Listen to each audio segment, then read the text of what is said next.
জব্বার ভাই, কিরে রশিদ, আমার কাছে কি মনে করে? একটা দরকারে আসলাম ভাই। মানুষ তো আমার কাছে দরকারেই আসে, এমনি এমনি তো আসে না। তে কি হচ্ছে ক? বিটির তো বিয়ে ঠিক হচ্ছে হঠাৎ করে, ভালো একটা সম্বন্ধ পাচ্ছিলাম, চেংড়াটা বড় কোম্পানির চাকরি করে। আলহামদুলিল্লাহ। তে দাওয়াত দিবার যাচ্ছ নাকি? দাওয়াত তো দিমই ভাই, কিন্তু চেংড়াটাক যৌতুক হিসেবে একটা মোটরসাইকেল দেয়া লাগবে। এইদিকে বিয়ের গয়না কাপড় চোপড় সব মিলে অনেক টাকা পয়সার দরকার। আমাকে যদি 1.5 লাখ টাকা ধার দিলেন নি, তাহলে 2 মাসের মধ্যেই ফেরত দিলাম নি।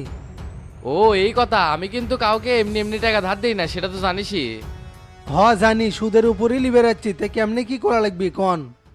টাকা তো অনেক রে, আমি তো শতকরা নি 10 টাকা, মাসে আসিচ্ছে 15,000 টাকা। এই টাকা মাসে মাসে দিয়ে পারবো নি? কি কন ভাই, এত টাকা তে না কম করে ধরা যায় না? না, কোনো কম হবি না। আমি 10 টাকা হারের নিচে কাউকে কোনো টাকা দেই না। আর জামানত হিসেবে তোর বাড়ির দলিল রাখা লাগবি, নিলে নে, না হলে চলে যা।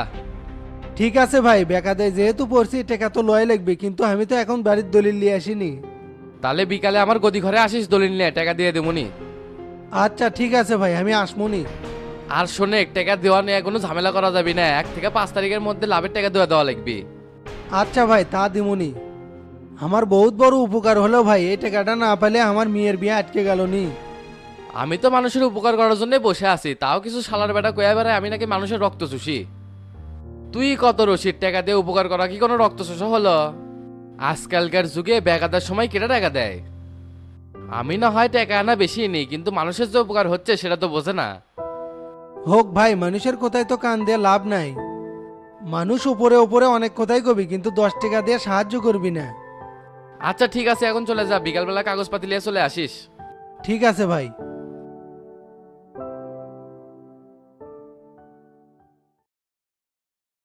ভাই সমীরন চাষি তো আবার আছে, এই বুড়ির ঘ্যান ঘ্যানানি তো ভালো লাগিচ্ছে না।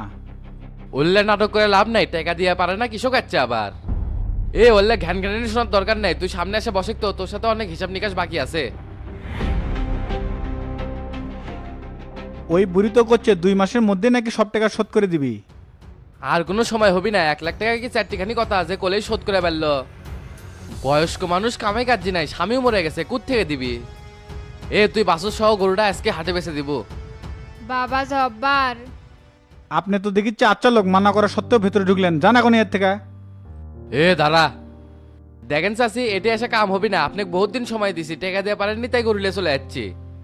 এখন এটা বেচেই আমার টাকা উঠে নিমো। তোমার কাছ থেকে 20,000 টাকা নিয়েছিলাম, সেটা কেঙ্কা করে 1 লাখ টাকা হলো। এটা আবার কেঙ্কা ব্যবসা? আহারে, সব কিছু গুলে খেয়ে ফেলাছেন নাকি? 1 বছর আগে টাকা নিছিলেন, এখন সুদে আসলে 1 লাখের বেশি হয়। আপনার গরু বেচেও তো সে টাকা উঠবি না। বাবারে, ওই গরুর দুধ বেচে আমার সংসার চলেছিল। গরুটা যদি কেড়ে নাও, তাহলে কেঙ্কা করে আমার সংসার চলবে? আমাকে আর 2 মাস সময় দাও, আমি সব টাকা শোধ করে দিমু। মাসের সুদের টাকা দিয়া পারেন না, আর মোট টাকা দিবেন কেমনে? আপনি এতে চলে যান তো, আর কোনো সময় দিতে পারবো না। এই জুলুম করো না জব্বার, আল্লাহ সহ্য করবি না। হ, আল্লাহ খালি আপনার একা, রামা করে নয়। মনে হচ্ছে টাকা দিয়ে উপকার করে বহুত বড় ভুল করে ফেলাছি। আমি আর এর লাইনে কোনো পেশাল পের পেঁচাচ্ছি না, যা করছি সেটাই। আপনি এখন চলে যেতে পারেন। আমি এখন কেমনে কি করবো? চাষি এটি কান্দে লাভ হবে না, আপনি চলে যান।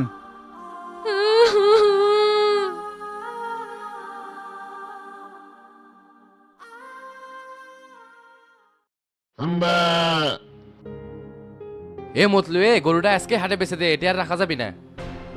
কালকে হাসপাতালে হাট ছিল ভাই, ওটি বেচলে ভালো দাম পাওয়া গেল নি। তাহলে কাল সকাল সকাল নিয়ে যাস। আর এখন বাজারে যায় কিছু ঘাস মাস কিনে নেয়, গরুটাকে না খাওয়ায় এভাবে রাখা যাবি না। আচ্ছা ঠিক আছে ভাই, যাচ্ছি আমি এখনই।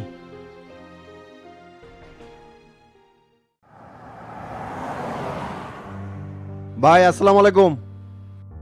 ওয়ালাইকুম আসসালাম। কেলটু, কি অবস্থা? অবস্থা তো আলহামদুলিল্লাহ। তে চীন সফর শেষ করে কবে আসলেন? আজ সকালে আসলাম। শোনো কেলটু, কাল সকালে এলাকার ঢুকিচ্ছি। খাল খনন কর্মসূচি উদ্বোধন করা লাগবে, তুমি এলাকাতে থাকো।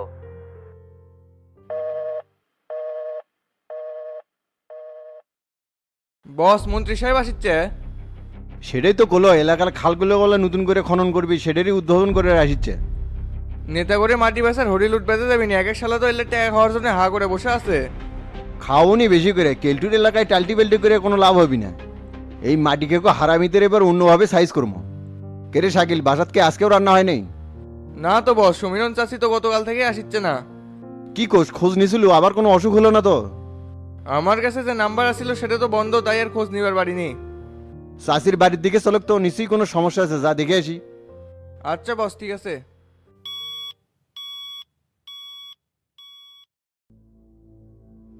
হাই রে, এখন আমি কি করবো? জব্বার সুদরের কাছ থেকে তো গরুটা উদ্ধার করে পেলাম না। ও তহমিনার বাপ, তুমি কিসে কামাক থুয়ে মরে গেলা? আমি তো এলে আর সহ্য করবার পারিচ্ছি না। চাষি কি হয়েছে আপনার, এরকম কান্নাকাটি করছেন কৃষক? বাবা একটু সর্বনাশ হয়ে গেছে, জব্বার আমার দুধের গাইডে ধরে নিয়ে গেছে। কি করছেন, কৃষক নিয়ে গেছে? 1 বছর আগে তোমার চাচার অসুখের মধ্যে 20,000 টাকা ধার করছিলাম। শেষে তোমার চাচাও মরে গেল, অভাবের সংসার, টাকাটাও শোধ করতে পারেনি। এখন শুনেছি সে টাকা বলে সুদে আসলে 1 লাখ টাকা হচ্ছে। এখন সে টাকাটা দিবার পারছি না, তাই আমার দুধের গাইডা নিয়ে গেছে। ওরে জব্বার, তোরে তো কাটিং টু ফিটিং করে দিমু রে। এত কিছু হয়ে গেছে যে আমাকে জানার নেই কি জন্য, আর আপনারা তো টাকার সমস্যা সেটাও তো বলেন নাই। কেমনে কমু বাবা, তুমি তো আমার কম উপকার করনি, বারবার করতে লজ্জাই করে। চাষি এটা কোনো কথা বললেন? আপনি আমার বাড়িতে কাজ করেন মানে আমার পরিবারের লোক, আর পরিবারের লোকের সমস্যা হবে সেটা দেখার দায়িত্ব আমারই। তে জব্বার সুদরি কি বলছে আপনাকে? ওই গরু বেচে বলে টাকা নিবি। বস, এই জব্বার সুদেরও এলাকার মানুষজনের সাথে ভালোই অত্যাচার শুরু করছে। কেউ যদি সুদের টাকা দিবার না পায়, হাঁস মুরগি গরু ছাগল এমনকি বাড়ির ভিটাও নিয়ে নেয়। এর জন্য বহুত মানুষ এলাকা ছেড়ে ঢাকার যায়, গার্মেন্টস আর রিক্সা চালায় খাচ্ছে। বুঝতে পারছি, এই শালার বাঙ্গি ফাটাতে হবে। চাষি আপনি নিশ্চিন্তে থাকেন, ওই শালা গরু নিজে বাড়িতে পৌঁছে দিবি। এ সাইকেলে চলে জব্বারের বাড়িতে যেতে হবে। অক্ত এখন বাড়িতে পাওয়া যাবি না বস, নদীর ঘাটে পাওয়া যাবি। ওটি চলে।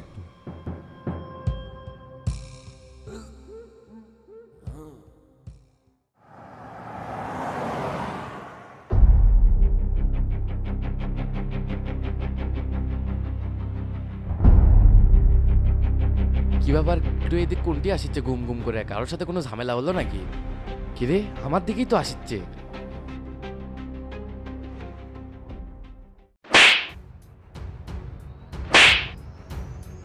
কি ব্যাপার কেলটু, কোয়া নাই বলা নাই হুম্মুত করে মার শুরু করছো কৃষক? আমি কি করছি? এ চুদির বেটা, এলাকার মধ্যে কি শুরু করে দিছিস? সমীরুন চাষির গরু তুলে নিয়েছিস কোন সাহসে? টেকা পাই দিয়া পারে না তাই লিয়াচ্ছি, এটা আমি দোষের কি করলাম? কিসের টাকা পায়? সুদের? কে রে, 20,000 টাকায় 1 লাখ হয় কেমনে? এটা তোর ক্যাঙ্গা ব্যবসা। দেখো একটু, এটা কিন্তু অন্যায় হয়ে যাচ্ছে, তাই কিন্তু আমার কাছ থেকে সবকিছু জানা শুনে টাকা নিছিল। এ মান্দার পো, তোর এই জুলুমের জন্য আজ বহুত মানুষ এলাকা ছাড়া। তোর এই অত্যাচারের জন্য ঢাকার যায় আজকে তারা গার্মেন্টস আর রিক্সা চালে খাচ্ছে। আরো কতজনের গরু ছাগল আর জুমুক কারে নিছিস, রক্ত চোষা বাদুর হয়েছিস বেটা। আমাকে আর মানেন না ভাই, ভুল হয়ে গেছে, আমি এখনই শাশুড়ি গরু দিয়ে আসার ব্যবস্থা করছি। এই ব্যবস্থা কি রে, তুই নিজের হাতে গরু দিয়ে আসবো। আর একটা কথা কান খুলে শুনে রাখে, স্থানের এলাকায় কোনো সুদের কারবার চলবি না। আর এ পর্যন্ত জাগের কাছ থেকে যা যা নিছু ফোন করে সব ফেরত দেবো। ঠিক আছে ভাই, আমি সবার জিনিসই ফেরত দেবো, তাও আমাকে মানেন না। আর আজকের পর থেকে যদি শুনি তুই এগুলো করতেইছু, খোদার কসম উল্টো করে ঝুলে দিয়ে পিটমো। মনে রাখিস, এই কিন্তু এক জমান শালা 2 নম্বরই মাল, 1-2 তে খালাস করে দেবো।